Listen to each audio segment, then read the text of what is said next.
గట్టిగా చప్పట్లు.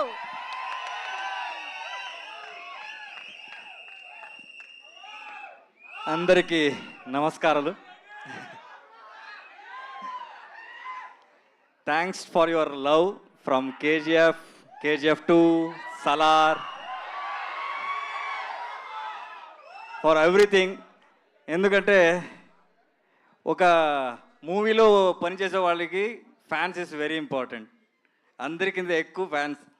సో మన మ్యూజిక్కి ఒక ఫ్యాన్స్ ఉన్నారు అని నేను బెంగళూరులో విన్నా, హైదరాబాద్లో ఇలా అవుతుంది అంటే.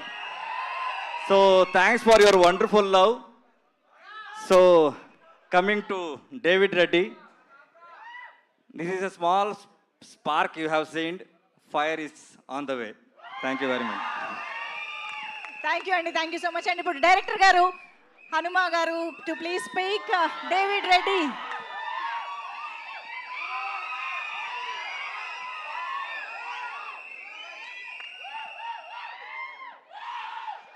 థ్యాంక్ యూ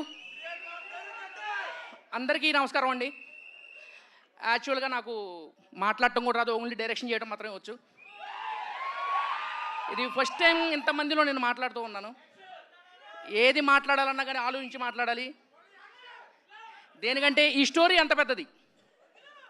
ఈ స్టోరీ గురించి మనం చెప్పుకోవాలి అంటే డేవిడ్ రెడ్డి అన్నది ఇది ఒక 6 months ముందు స్టార్ట్ అయిందండి. యాక్చువల్గా స్టోరీ అంతా రాసుకొని 1 year అవుతుంది. హీరో ఎవరబ్బా అని ఆలోచిస్తూ ఉన్నాం. పైన హీరోస్ మనకు దొరకరు, ఇంకెవరున్నారు అని చెప్పేసి ఆలోచిస్తాను. ఒక యాక్షన్ చేసేవాళ్ళు. అప్పుడు భైరవం మూవీ వచ్చింది, సారం చూశాను. మనోజ్ గారిని ఎలా కాంటాక్ట్ అవ్వాలో తెలియలేదు. రామ్ అని ఒక పర్సన్ ఉన్నాడు, అతను ఇట్లా మనోజ్ అన్న కలవాలనుకుంటున్నాను అని చెప్పేసి అన్నాను. చిన్న జస్ట్ నేను ఒక పిచ్ డెక్ పంపించాను. సార్ దాన్ని చూసి ముంబై నుంచి నాకు కాల్ చేశారు, ఒకసారి మనం రాగానే కలిసి మాట్లాడదామని.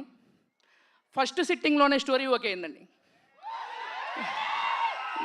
నేను అనుకున్నాను మామూలుగా స్టోరీ ఓకే అన్నారు, సార్ ఓకే అన్నారు, ప్రొడ్యూసర్లు కూడా ఉన్నారు, ఇప్పుడు మనకి దీన్ని ఈ సార్ని మోయగలే టెక్నీషియన్స్ ఎవరున్నారని ఆలోచించాను.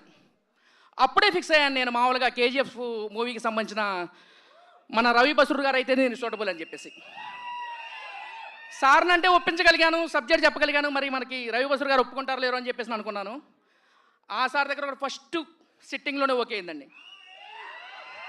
అట్లానే మనకి డిఓపి గారిని కలవడానికి నా 4 రోజులు పట్టింది.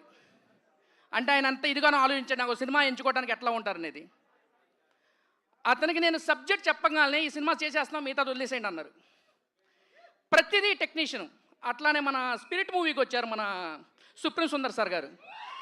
అరే సుప్రీం సుందర్ సార్ ఉన్నారు, ఆయన స్పిరిట్కి చేస్తున్నాడు, యానిమల్కి చేస్తున్నారు, అట్లా మన సినిమాకి మనం వెళ్ళి ఏం చెప్పాలని ఆలోచించాం. ఫస్ట్ కథ చెప్పగా లేచి వాటేసుకున్నారు ఆయన. సో నేను ఇక్కడ దీనికి ఏం చెప్పదలుచుకున్నానంటే, ఇది మనం అందరం పాన్ ఇండియా ఈ సినిమా ఆ సినిమా అనుకుంటామండి. ఈ సబ్జెక్టే పాన్ ఇండియా సబ్జెక్టు. మనకు ఒకరే భగత్ సింగ్ ఉంటారు, ఒకరే సుభాష్ చంద్రబోస్ ఉంటారు, ఒకరే డేవిడ్ రెడ్డి ఉన్నారు, అది మనోజ్ గారు. మీరు కళ్ళలో కూడా ఊహించుకొని ఉంటారండి. ఇది మాత్రం చెప్పగలుగుతాను, ఒక మంచు మనోజ్ గారిని ఎలా చూపిస్తాను అనేది. మీకు జస్ట్ శాంపిల్ అంతే. ఇంకా థ్యాంక్ యూ అండి, ఎందుకంటే ఎక్కువ మాట్లాడకూడదు. డెబ్యూ డైరెక్టర్ని థ్యాంక్ యూ. Glimpse already